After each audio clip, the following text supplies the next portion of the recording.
Oh, April, let me first say, 25 years covering the White House. That's pretty significant.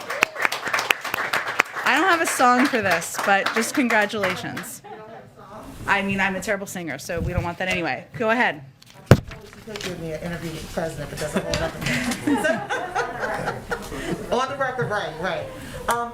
On another issue, Jen, the issue of policing. As you're working on voting rights, we understand simultaneously you're working diligently on this executive order to bring more teeth into protections for people, Americans, particularly minorities who are dying at the hands of bad policing.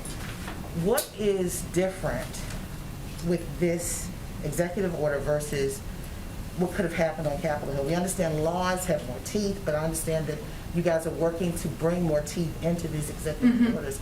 Talk to me about that.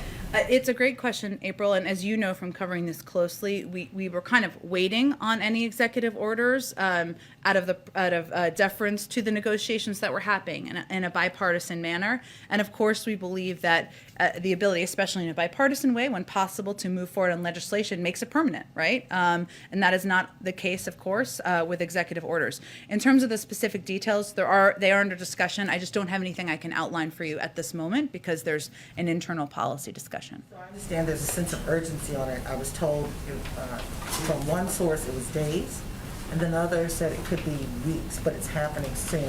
Why the sense of urgency right now, especially when you're dealing with voting rights, trying to figure that out as well? You know, I think there's a recognition and a commitment by the president to deliver on what he promised. And of course, we were very supportive of the efforts to negotiate police reform on a bipartisan level. Obviously, that didn't move forward as we would have hoped. And so there's a legal policy substantive process that has to go through in the consideration of executive orders.